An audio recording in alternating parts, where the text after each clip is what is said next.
and to come in as an outsider, like we figured out yesterday during that election, trust is a precious commodity. When everyone was like, Elon Musk, like you don't even go here, and so I think it's a Mean Girls reference. You ran for office. Now, the people that follow her probably saw this, but she had a reel this summer where she was literally running between doors. When she was out canvassing by herself, she was running between doors, probably knocked more doors than anyone in the county. And just she literally ran for office. A few thousand? I got 3 kids at home. I have limited time, and so I had to make the most. Plus, it's just nice to stay in shape if you can. So, yeah, 2 birds, 1 stone kind of thing. I was kind of activated after the first Trump election. I was a young mom who, frankly, like enjoyed the privilege that I had as a white lady, and I didn't do a whole lot of anything. But Trump really woke me up because I woke up the morning after that election and I went in to get my, and I walked into my daughter's room and just started crying because I was like, you're 15 months old and what are we doing? And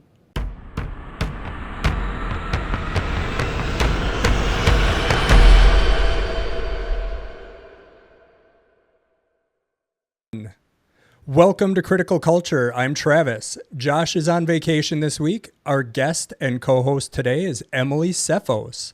Emily is the current chair of the Outagamie County Democrats, former candidate for Wisconsin Assembly, mother, and former teacher. Emily is here today to talk about an article she wrote for the Recombobulation Area, Power Beyond Protests, How Democrats Can Break Silos and Cultivate Sustainable Progress. But first, the news.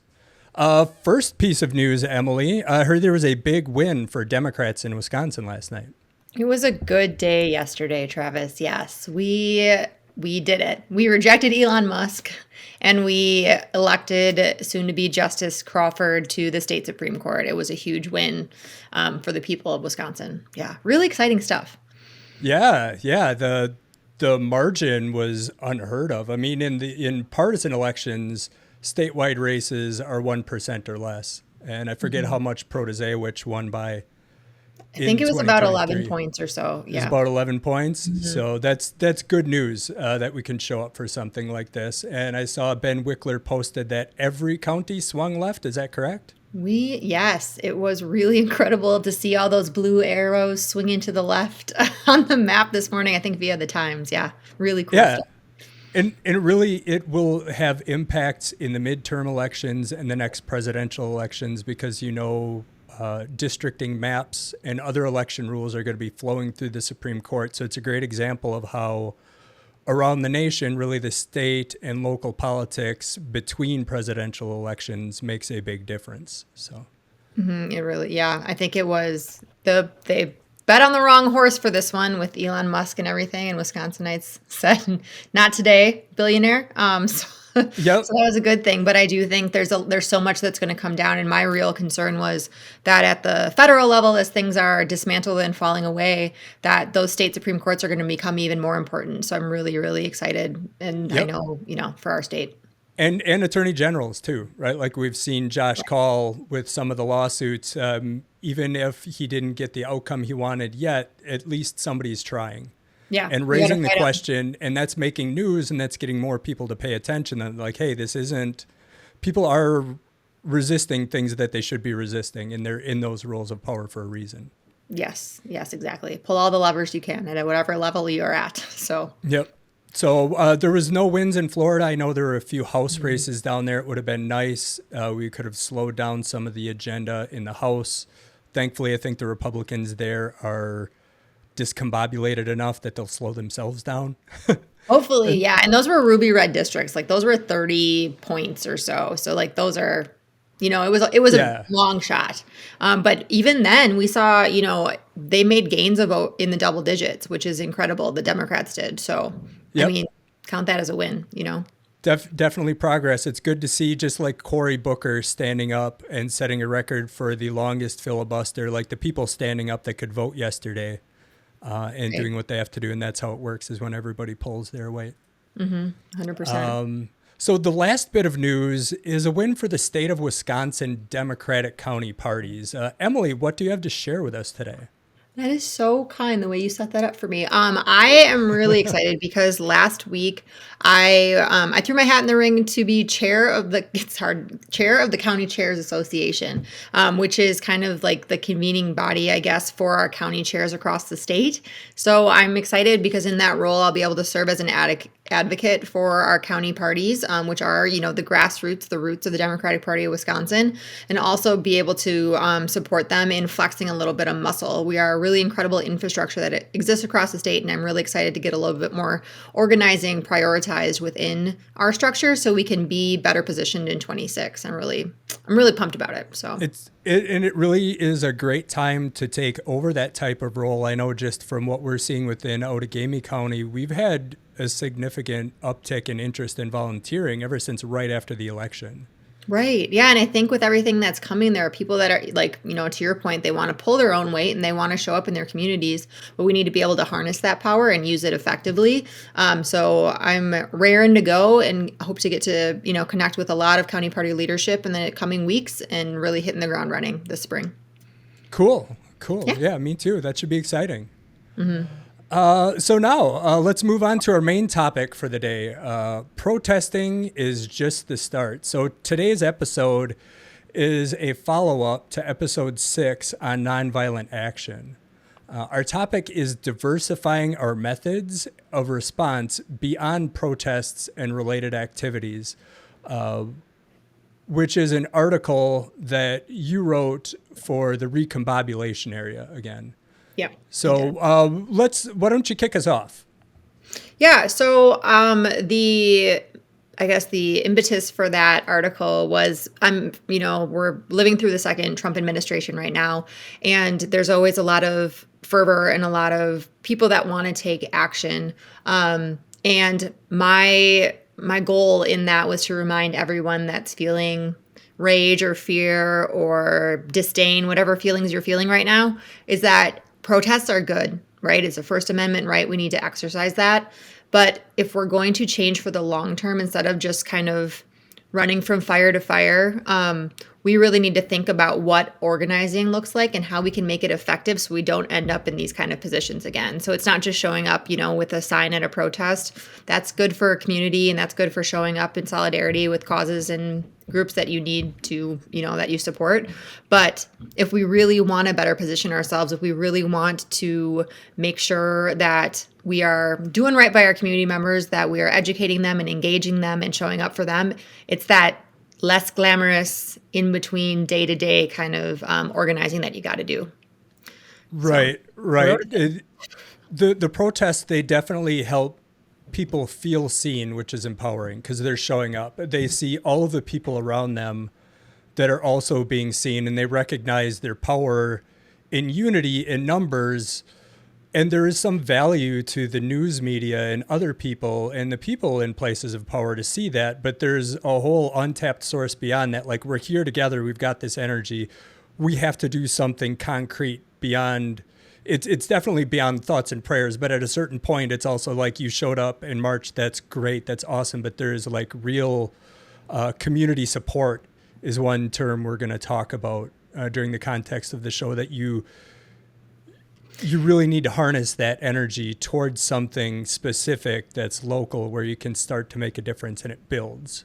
Yeah, and even something as simple, and it was like last minute, but the Elon Musk, so we're up in the Northeast, the rally outside of Green Bay, and it's like a yes and thing. So you show up, you do the protest thing, but you also go and knock doors in that moment because we are 36 hours out from a really critical election. And you do what you can in those things to activate your own networks. So that was just like it was a quick little example because we only had a very short amount of time. But to your point, it really needs to be the showing up in the in-between and working those networks, working those contacts so that you can move that needle in a way that is kind of subversive. It's not as shiny as a protest. Yeah, and so it's something for people to consider as they're going to be hopefully attending the protest this Saturday. I know I am in Appleton. Me too.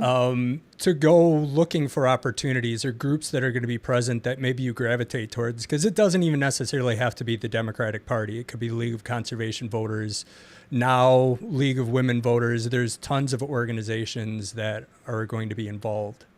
So many, and it's really cool because this protest on Saturday is a broad coalition, like across the entire country. And so really encouraging folks that are participating in that to find those groups. We have Indivisible, we have Democratic Socialists, and we have county parties. I mean, it's everybody that has any sort of, progressive values, and we differ on the way that we think policy should be done. But I think the cool part about this moment is that we're all here together because we know what's at stake. And so there's plenty of space for you to find exactly the right fit for you and really get engaged. Right. Very cool. So what, outside of the protest this weekend, and obviously, again, harnessing the energy, making connections there, the safety part, do your homework about how to prepare ahead of time, how to have a backup plan, how to contact your people. I don't expect any problems, but better safe than sorry. Beyond that, there's other work that you're doing that isn't necessarily protesting. I'm thinking more around the stuff you're doing around Medicaid in more rural Outagamie County. Let's talk about that a little bit. Yeah, so one of the things that I've become painfully aware of through previous experiences in politics and organizing is that electoral politics is not great when it comes to like changing people's mind. Like I ran in a red and rural district as a Democrat, so I'm already at a disadvantage. And a lot of people just historically, if you're a Democrat or Republican, you don't really, you don't care what the policy is anymore or who the person is. It's simply that you have the wrong letter behind your name. So one of the things that we want to do right now and that we're trying to do in rural Outagamie County, but throughout the county as well, is really tie what's happening at the federal level or even at the state level to like hurt and stress that exists in Wisconsin. So with Medicaid, I worked with a assembly rep and an organizer that's really good on policy for Medicaid, and we arranged an event in New London. They also had one in Wild Rose and Wausau, but it was about dispelling the myths around Medicaid. Like, what is it? What is it not? What does it cover? What does fraud look like if there is fraud? And how much does it cost? And what is like the economic impact of it? So it was more of an informational session, but we made sure that it was framed in a way that's nonpartisan, in that it's just like, we're presenting the facts. And then we're going to tell you what this administration is trying to do, which is gut Medicaid. And then we're going to tell you that we're showing up to help you. And by the way, we're Democrats. So we like eke that in there, but it's not in a way that is leading with, I'm a Democrat, you need to agree with me because already there's a door shut in your face. So we really just try to have like a non-confrontational and engaging and collaborative conversation where they're free to ask questions. We dispel any misinformation that we might be hearing. And then from there, we connect it to the policy piece, because too often I'm finding that there's, especially, I mean, frankly, with the Republicans, there's a lot of just talking and giving you little sound bites or little tidbits. But if you really understand the policy underneath that or the context behind it, it's a farce. Like it's all a facade. And I don't want to do that anymore. Like I think that they depend on people being too busy to be able to really engage and really dig into stuff, and too like mad to consider the alternative. And we need to get back to having those kind of conversations together that are, again, non-confrontational, non-judgmental, and are based in reality. So I just want to like dispel and distill down to the factoids so we can operate on that understanding. Otherwise, if you just show up at a door 2 years down the road and you're like, hey, I'm a Democrat, vote for me. They're like, no. They've been telling me that you've been doing all this bad stuff for me in my life or whatever. And what we need to do right now as Democrats is we need to show up in those spaces and say, hey, that pain you're feeling, that, Tyson meatpacking plant in New London, for example, potentially is about to lay off 10% of their workforce because of the changes in visas. So go to that community, talk to them about it, and talk to them about why that's happening. You know, like what I'm saying, and just always connect the dots. Yeah, and hurt to what's going on right outside their door. I think there used to be more journalism that connected the dots like that, and that's so rare these days. It's a lot of what we see is just, oh, this person said this and this person said this, and I've got no responsibility to follow up to find out what's really going on or have an opinion about it. Yeah. Yeah. Right. So it's important to that's an example where this is both educational about policy, not about politics, because people really care about policy because that's what impacts their daily lives, not politics. The only way politics impacts your daily life is all of the ads you have to see during campaign season, and especially in a swing state like Wisconsin. I really like the way you said that. Like that it's policy that affects your daily life, not politics. Like that is the perfect way to frame that, I think. Yeah. Thank you. And it's and the other place is online, because like I've got people that I like to talk to because they have conservative viewpoints and I want to challenge my viewpoint. But then all they want to talk about the left, this, the right, that. And I'm like, you're wasting my time. I'm not here to talk about politics because they're all politicians, and nobody likes political parties or politicians, but we care about policy. Yeah. And we'll care about politicians that care about us and get stuff done for us. Yeah. To a certain extent. Which like that, Travis. One point I wanted to make, Emily, you mentioned, or we mentioned, you're a former assembly candidate. You ran for office. Now, the people that follow her probably saw this, but she had a reel this summer where she was literally running between doors when she was knocking turf. When she was out canvassing by herself, she was running between doors, probably knocked more doors than anyone in the county. And just she literally ran for office. I got 3 kids at home. I have limited time, and so I had to make the most. Plus, it's just nice to stay in shape if you can. So, yeah, 2 birds, 1 stone kind of thing. Only I will say, Travis, that I showed up on a couple. Oh, what? What was that? No, go ahead. Oh, no, I said I showed up on a couple of doors where I had been running, and I was like, rolling up to people's houses being like, hi, and I'm like, ooh, maybe you gotta slow her down a little bit, because to come up to a new door and pant at them is not like it's not a great look. So you ring the doorbell and step back 10 feet, not because of COVID, but because you stink, because you've been running all afternoon. Yes, also that. And I think that's something that a lot of people in rural Wisconsin that are Democrats can relate to, canvassing in rural areas, just how long it takes and how much space there is between homes, right? Like I remember Ben in Marinette County saying he will work hours just to get like 20 doors. It's like, you can relate to that as someone that's helping our county parties. Definitely. And I think our rural, getting to the county party, our rural county parties have largely been kind of like, do your best, best of luck to you. And 80% of our counties are considered rural in Wisconsin. So, through knowing that, and also having been on those doors and having been in places where no one's knocked before, there's so much potential there. It's just that you need to hit them in the right way. And part of what I realize is no door unknocked. I think we need to expand our outreach, because there's still people, when you're connecting policy to what's happening outside their door, there's still wiggle room there, and there's still people you can reach. But also, we need to make sure that we are educating them, because media doesn't work the same way. You mentioned that. We get a lot of our information from social media, which isn't great. And so we really need to dispel some of that and show up, because if we don't, they're dehumanizing Democrats on that side. I'm not saying it doesn't happen both ways, but very specifically, the Tippy Top right now is using really dehumanizing language about groups that he doesn't like, and Democrats are lumped in there. And so we need to start humanizing ourselves, making ourselves known, and showing up unapologetically to be like, I care about you, and that's why I'm here. And when you do that, especially, maybe it's because we're so Midwest nice, but people are responsive. So we just have to do it and stop being afraid, don't be afraid of Trump flags. It's a weird thing that they do, but there's still people that underneath those Trump flags that want to, they'll talk to you in a way that you can. And we do that. We've both done a lot of canvassing with Outagamie County, and that's what we call the issues, right? You lead with the issues for the hey, we're just getting to know you. We're not here to talk about candidates. We want to talk about whatever issue you want to talk about. Let's start there. Yeah. We're at your door asking for your time. Let's start with what you'd be interested in talking about. Yeah.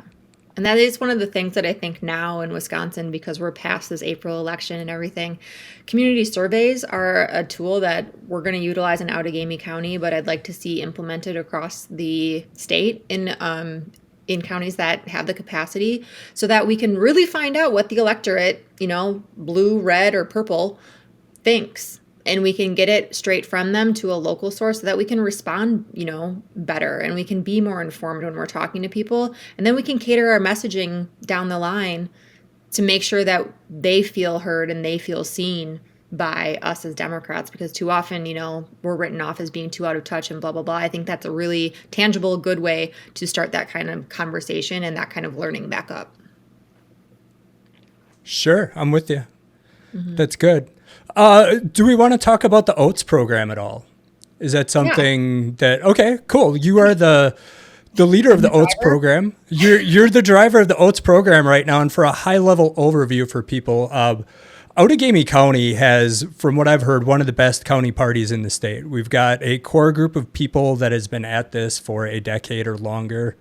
At some point in time, I think during the Obama time frame, there were some people that went through some wild training and some organizing training that centered around the concept of neighborhood action teams. So Marshall Gans and the School of Resistance, there's lots of literature about this sort of stuff on the internet.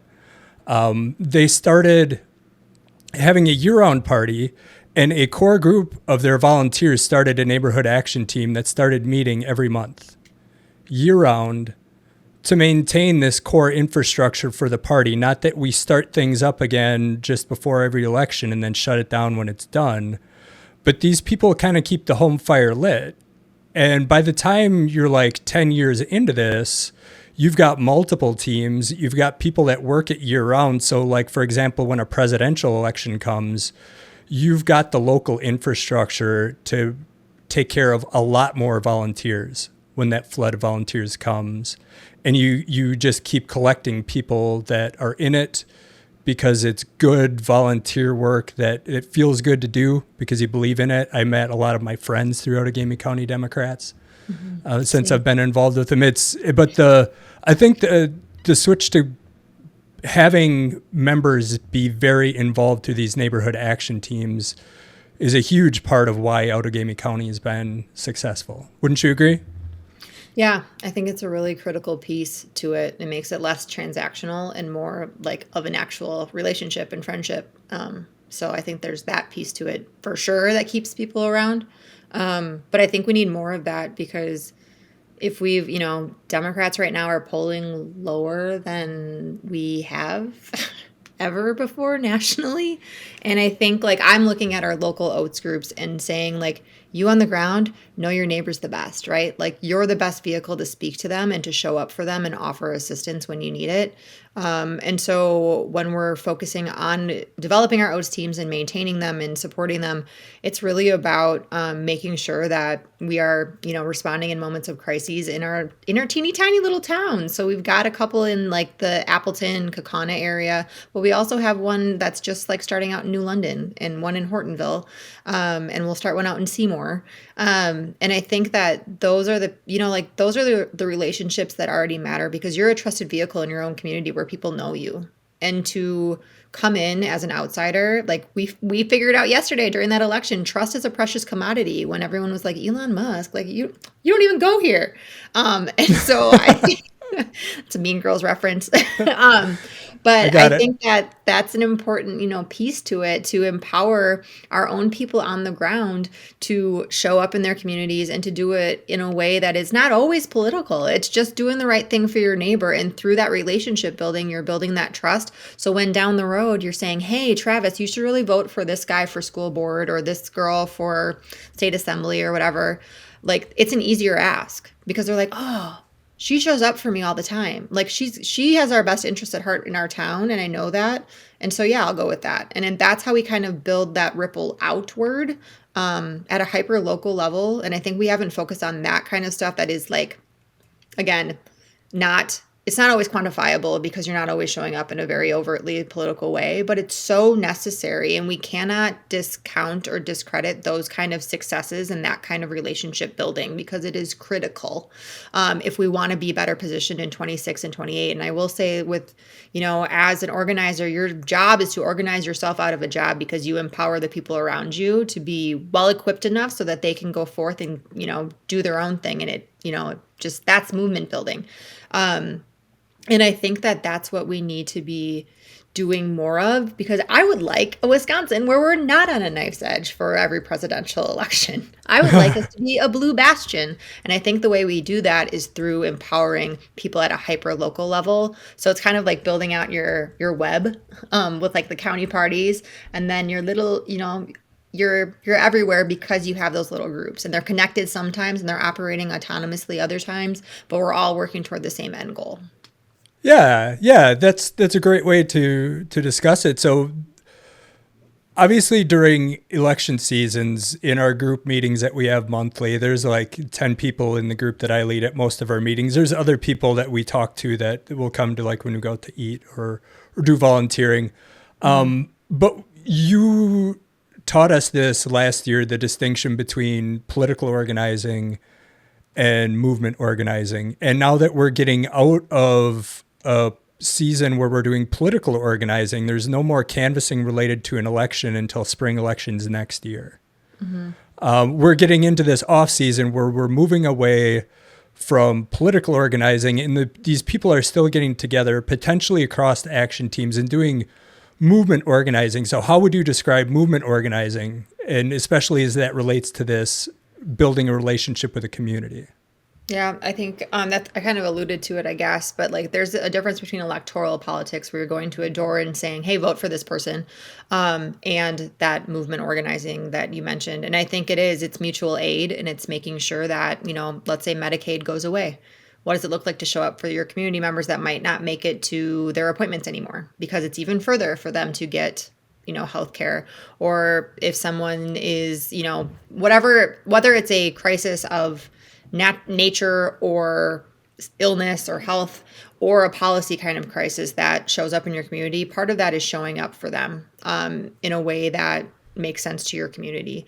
Another part of it is responding to crises in a way that really highlights the policy choices that were made and the electeds that played a role in that, so that all of your community knows that that's happening. Like, for example, Shiocton went to referendum yesterday.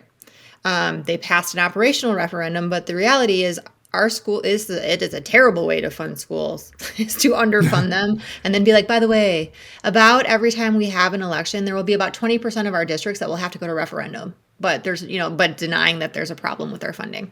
So like in that instance, it would be the community kind of and that group rallying around that and saying, we're going to educate people not only on the fact that they have to vote for this referendum, but also that the reason we're here is because our people in Madison, our representative, is actively working to defund our public schools and expand vouchers. So it's showing up in ways that like you're connecting the problems that exist to the policy choices that got you there. Because too often we don't do that. We're like, oh, please pass this referendum. We don't mention the fact that Madison is underfunding our public schools. And so there's that piece. And then another one is just like you mentioned, like going out to eat. Like being in community with people and fellowship with people is so important. And we see that in like, religious organizations and stuff like that, where it's just community and it's just gathering and it's sharing a meal or it's, having a beer if that's what you're going to do. But really just kind of making sure that you are having an actual relationship and you enjoy the people that you're around because you share the same vision for your community and your state and your country, is kind of where it's at. So it's like holding all those different things that operate, in finite amount of time, but it's always just kind of having your head on and being like, what do we need right now? And what can we do to show up in a way that connects the hurt and the pain to the policy that got us here? Right. And I think other examples that fit kind of how I see movement organizing and what we do in the off season, and sometimes it's really small, like we'll relatively small. We'll raise funds for a charity. We'll raise we'll get together food for the food bank in the Kaukauna Library, things like that are community support that you build relationships by doing that. There's people in my team that do a ton of work as well with the League of Conservation Voters and are just brilliant with that stuff.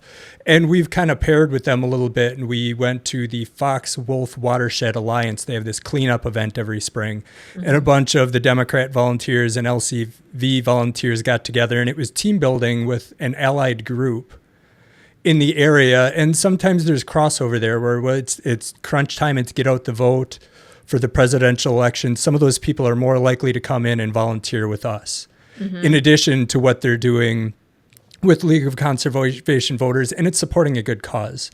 Because like I am a Democrat in part because I believe in the mission of League of Conservation Voters and maintaining the environment and taking care of the climate. So it's good from all those perspectives. Another example we talked about before, supporting school districts if they're going through a referendum and this is like a 2-year-long process for them.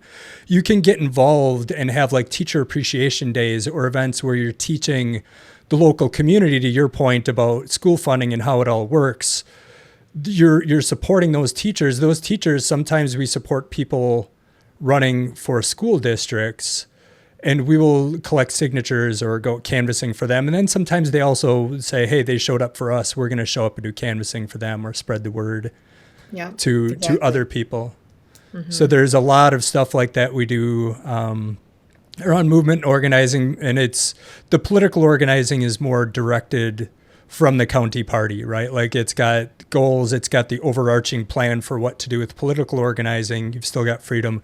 The movement organizing, at least how we do it, each team can kind of pick, we could coordinate on something, but at the end of the day, we're all volunteers. And the more we can work on an angle of this that really speaks to us, I think the more genuine that work is and the easier it is to your do. Community, right? Like it's not a one size fits all approach. It can't be. Because it's not going to move the needle in a way in Kaukauna that it is in Chippewa Falls, for example. And I think like that piece and allowing all of these Oats teams or neighborhood teams or whoever's doing, the work, whoever's listening to this, like it's about trusting you with the message. If you're going to do right by your neighbor, go forth and do right by your neighbor. And I think that's an important piece of it. If we're working toward the same end goal, let's do it in a way that fits. And fits well. So, right on. It's I think the point that I want to emphasize here about protest and empty chair tactics have the rightful place. To find that rightful place is a strategic decision that you can get involved in once you're in an organized group that is organized with other groups. Then you can use these types of tools to much greater effect. So it's not like you give up the protests and empty chair tactics. You also do the other stuff so that when you're doing those things, they have the impact you want them to have. Yeah.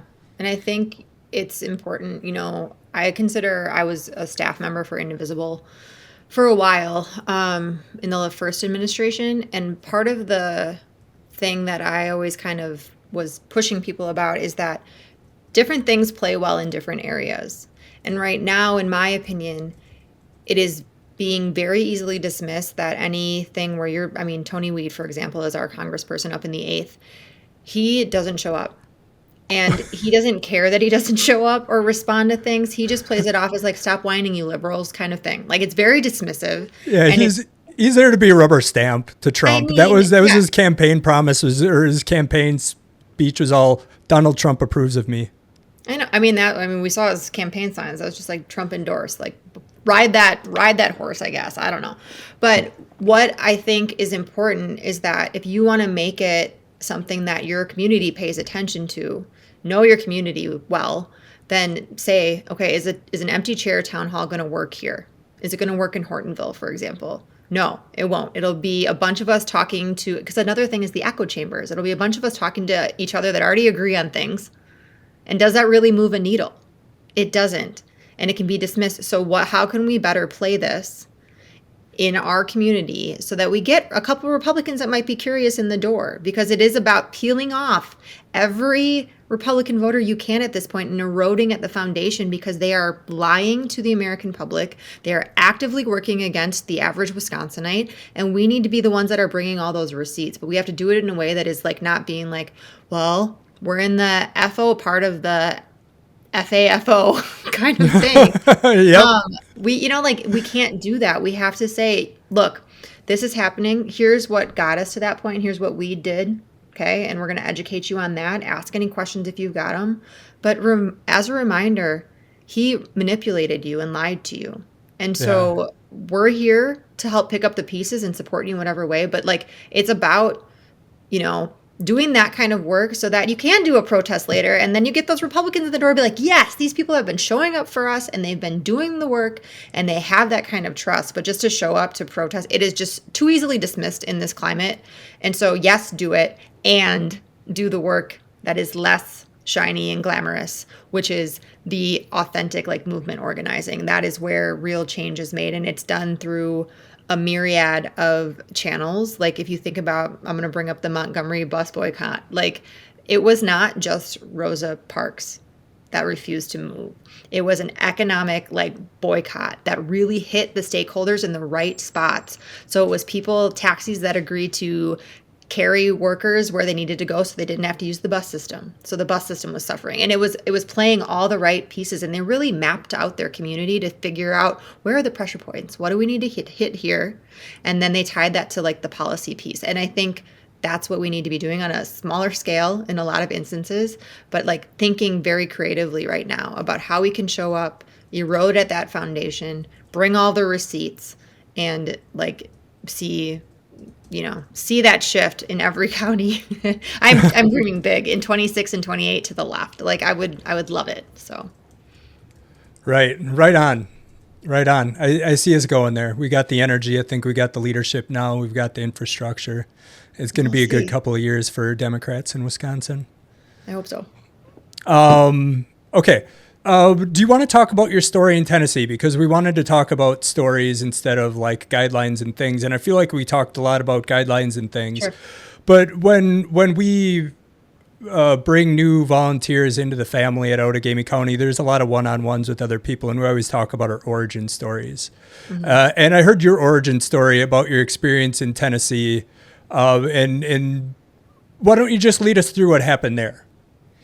Sure. So I have been active. I was kind of activated after the first Trump election. I was a young mom who frankly like enjoyed the privilege that I had as a white lady. And I didn't do a whole lot of anything. But Trump really woke me up because I woke up the morning after that election and I went to I stayed up late to see the returns coming in, got really freaked out about, midnight or 2 a.m. And then by the time I woke up, he was our president-elect. And I walked into my daughter's room and just started crying because I was like, you're 15 months old and what are we doing? And I was terrified because of the way that he purports himself and how he speaks and dehumanizes people. And he's doing, more of the same now. But that really got me into the fray. So it was large-scale protests in Nashville. It was showing up for people in rural Tennessee as well. I got pulled into a group. I mean, once you're in here, there's plenty to do.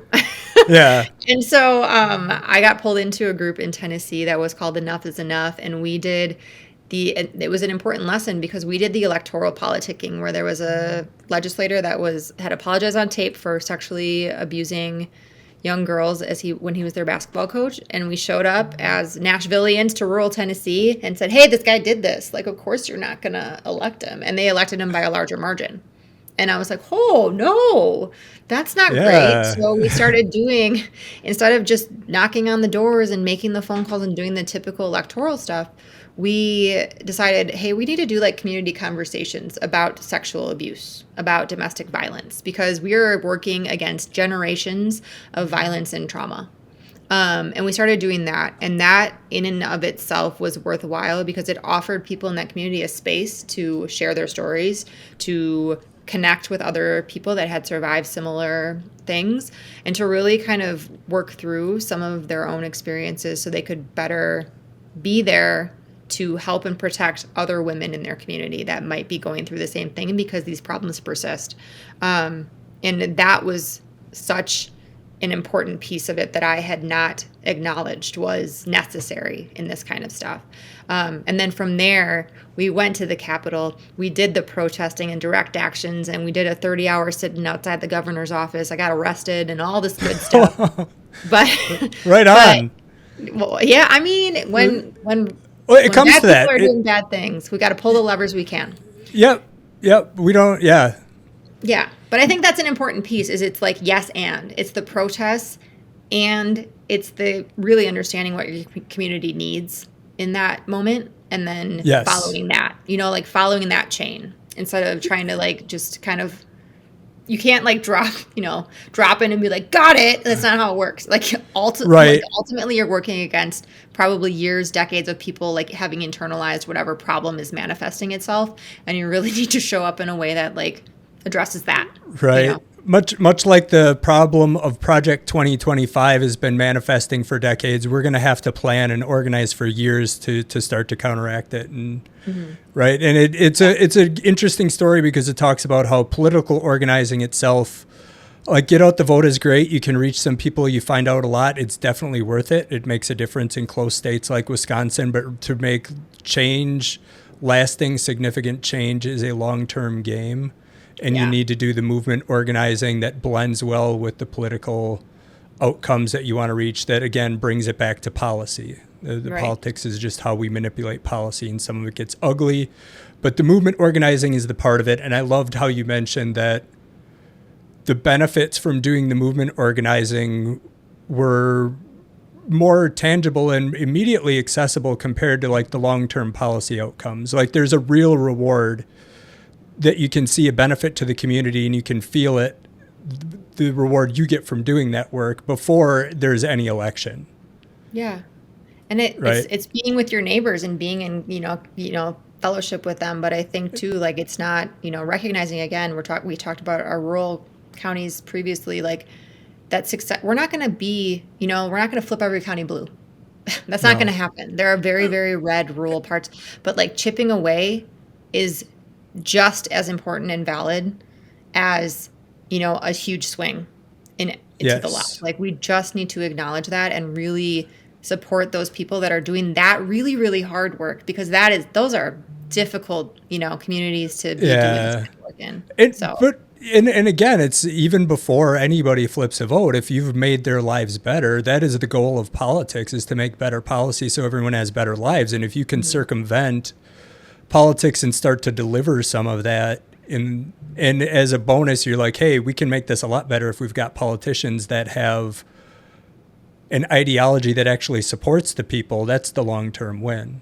Right. I think the other thing I wanted to call out from your origin story is there are so many volunteers that have been at this for at least 8 years in Outagamie County, where their origin story starts in 2016.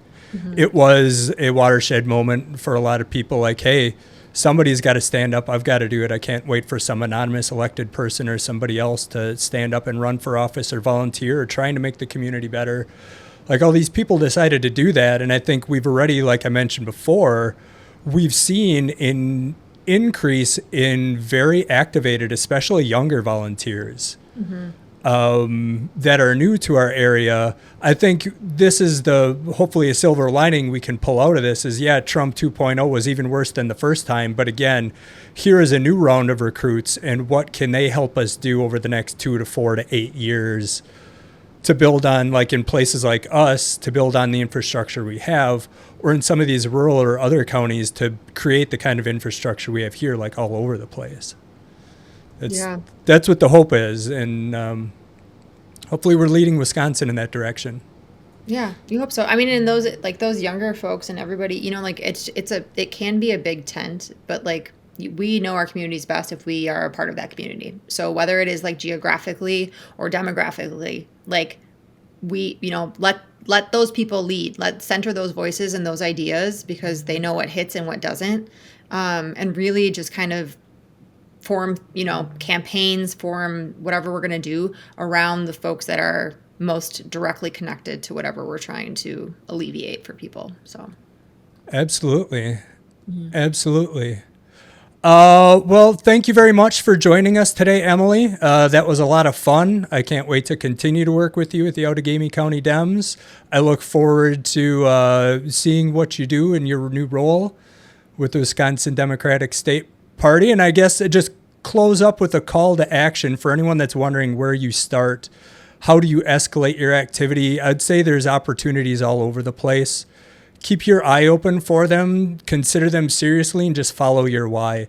If you're not sure where to start and Democrats sound good, go there. If you're really into the environment and climate, go check out the League of Conservation Voters. Just find your why and get involved. It's a very rewarding thing to do. I've been doing a lot of it for over a decade, and it's added so much to my life. Truly. And I think it's just about finding where you fit and rowing in the same direction. That's what we need to do now. And that's what I'm seeing happening across like the progressive orgs that exist in this area and the leadership. And it's really a cool thing to, understand that no matter where you fall, if we have the same vision largely for our country in the future, let's work together to get through the wilderness. Yeah, right on. Right on. Well, thank you very much, everyone. Until next time, on Wisconsin. Thank you so much, Travis. Thank you, Emily. All right.